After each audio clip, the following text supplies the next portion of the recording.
Every day, something dramatic happens in the Caribbean that affects our lives. We'll give you the details. We'll give you the facts on Caribbean Perspective with Eddie Frederick. Host Eddie Frederick. So glad you can join us. St. Lucian authorities have brought back Commissioner of Police Pelias on a one-year contract to prepare the police for succession at the head. This story takes the lead in today's edition of Caribbean Perspective for Wednesday, 6th September 2023, brought to you in association with our friends at Antillean Group.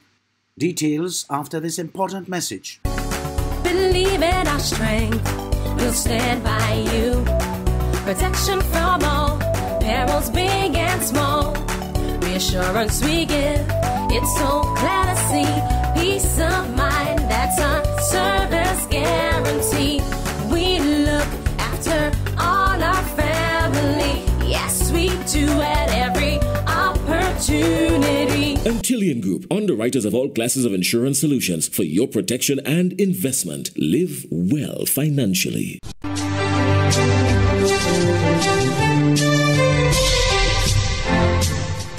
Welcome back. Cressida Descartes Pelias has been reappointed as Commissioner of Police effective September 1st, 2023 for 1 year. St. Lucia's Prime Minister Philip Pierre says following her one-year tenure, new leadership will be ushered into the Royal St. Lucia Police Force. Zane Romulus of the DBS News World reports. Cressida Descartes Pelias is back as top cop, but only for 1 year. Descartes Pelias proceeded on pre-retirement leave in June this year following an 8-month stint as the country's first female commissioner. Deputy Commissioner of Police Ronald Phillips served in the role of Acting Commissioner of Police upon her departure. Prime Minister Philippe Pierre, who is responsible for national security, told members of the press on Monday that the return of Descartes Pelias would help in facilitating the preparation of senior officers for new leadership after her 1-year tenure. Well, I'm very pleased that Ms. Pelias has accepted to be the new Commissioner of Police. She is actually on a 1-year contract, and we need to have in the force. There was literally no succession planning.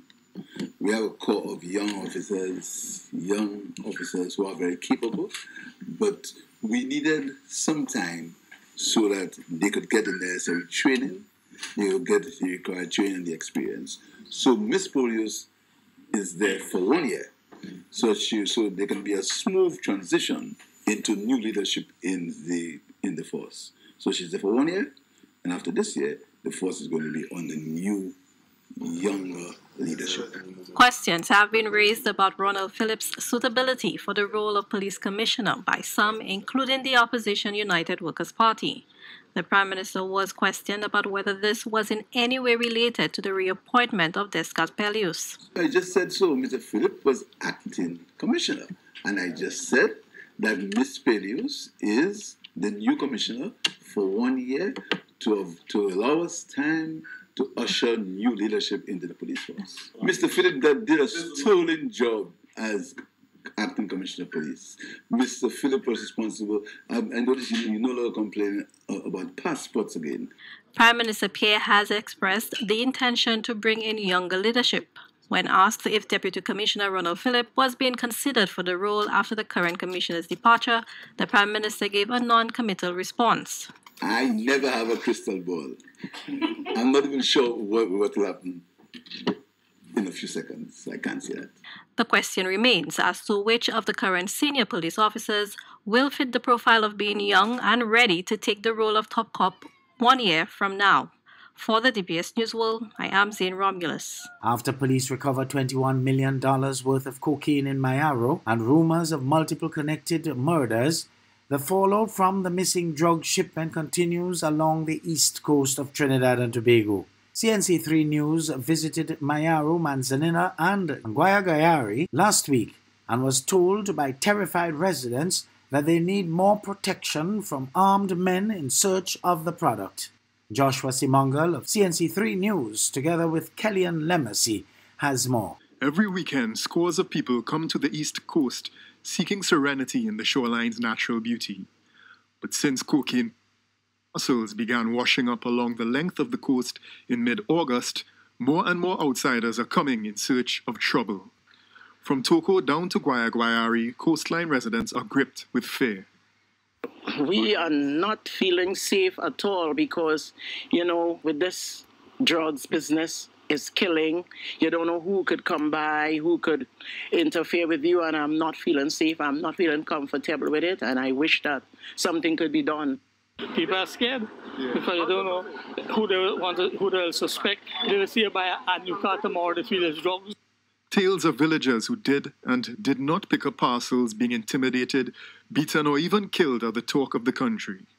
A Guaya fisherman and his family were left traumatized by an incident they witnessed in their village last week. Heavily armed men in police uniforms chased two neighbors. People in fake police uniform running on the port. You understand? How you know who is the police and who is the fake? People feeling unsafe, and the police since the incident, Mayaro police only passed through here about 3 times.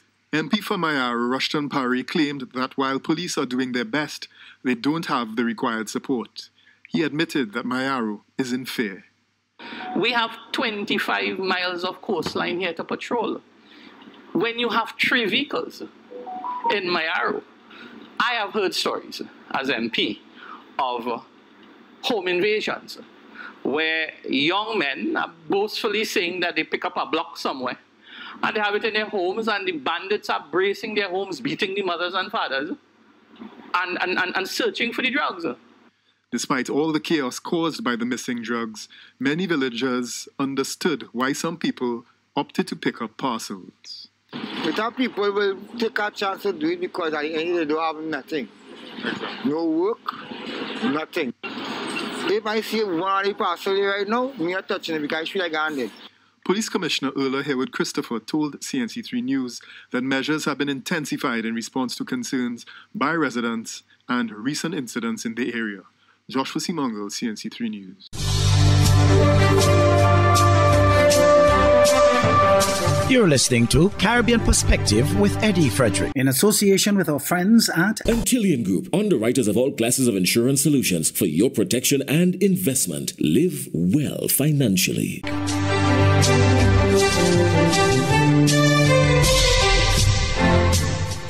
Jamaica's Prime Minister Andrew Holness hits back at critics calling for elections. Anthony Lugg of TVJ News reports. Let me just say to you, my mind is not on election. Prime Minister Andrew Holness putting an end to rumors that an early election could be called. The general election is constitutionally due in 2025, while local government election is due February next year. But with the government facing the heat for several issues, many have been speculating. My mind is on ensuring that those who are at the base of the society who still have not yet felt the change that is happening, there are those who are power mongers. They just want power. They don't necessarily believe in your progress. And the truth is that when they get power, they don't know what to do with it. Mr. Holness, while acknowledging that the country continues to grapple with a number of challenges to include public sector wage disputes, insists his administration is working to resolve them.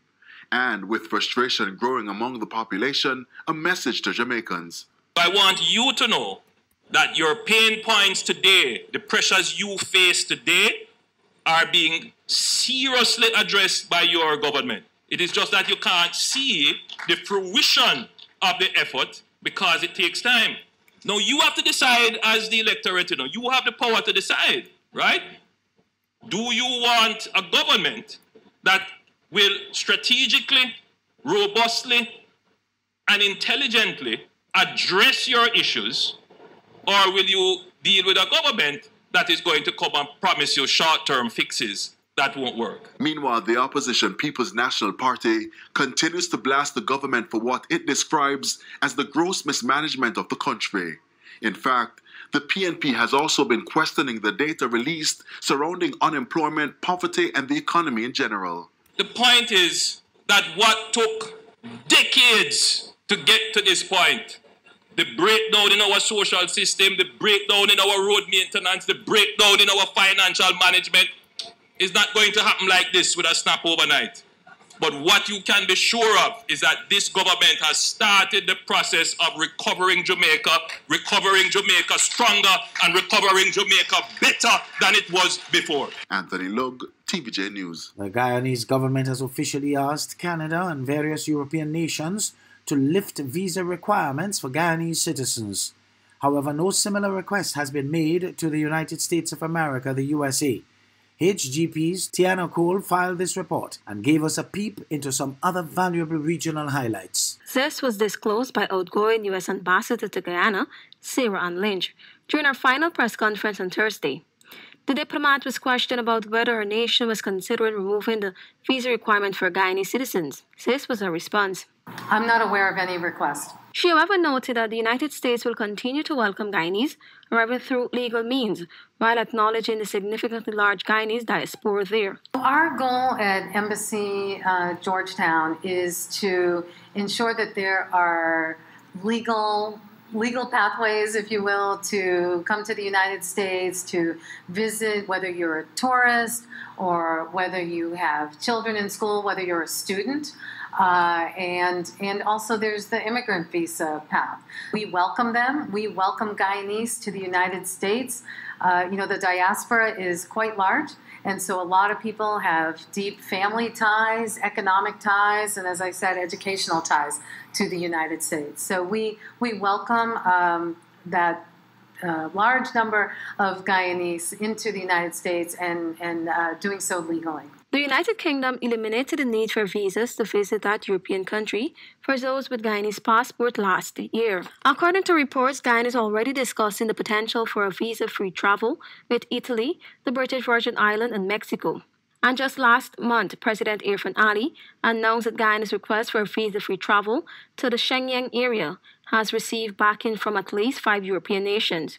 When Canada announced earlier this year that citizens of 13 nations, including 5 CARICOM countries, would no longer need a visa to enter the country, Guyana increased its call for visa-free travel to that country. With access to 88 countries without a visa, the Guyana passport is now placed 59th in the 2023 Henley Passport Index, up from number 64 in 2022. Caribbean community leaders will meet next Wednesday to discuss the ongoing social and political situation in Haiti, CARICOM Chairman Prime Minister Roosevelt Scarrett has announced. He said that the United Nations Security Council had mandated the Secretary General Antonio Guterres to make certain proposals to the Security Council on what actions needed to be taken, what support Haiti needs to restore their security in Haiti, and to ensure that Haitians people can go about their daily lives. The World Bank and Inter-American Development Bank agreed on Thursday to deepen their cooperation on Western Hemisphere development efforts, including preserving the Amazon rainforest, Caribbean disaster resilience, and digital access across Latin America. The 4-year agreement signed by World Bank President Ajay Banga and IDB President Ilan Goldfan makes good on the pledge they made in June during a joint trip to Peru and Jamaica to collaborate more and complete less on projects as both institutions seek to scale up financing for development and to fight climate change and other global crises. An Antiguan man's 13-year run from justice in the United States has ended after he was arrested on August 20th. The U.S. Department of Justice said Richard Sullivan was detained at the John F. Kennedy International Airport in New York while proceeding through customs upon his return to the United States from Antigua. Sullivan was arraigned in Eastern District of New York on August 21, 2023, and will appear in federal court in Boston at a later date. The 73-year-old was charged in connection with his participation in a large-scale illegal gambling business, which utilized an Antiguan internet site but operates in the continental United States. I am Tiana Cole.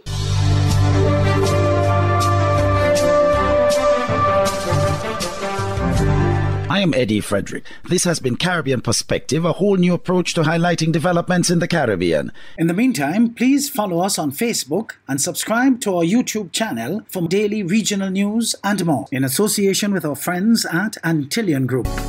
Believe in our strength, we'll stand by you.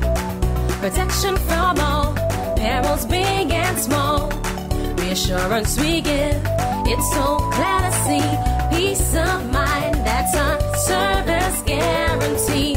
We look after all our family. Yes, we do at every opportunity. Antillean Group, underwriters of all classes of insurance solutions for your protection and investment. Live well financially.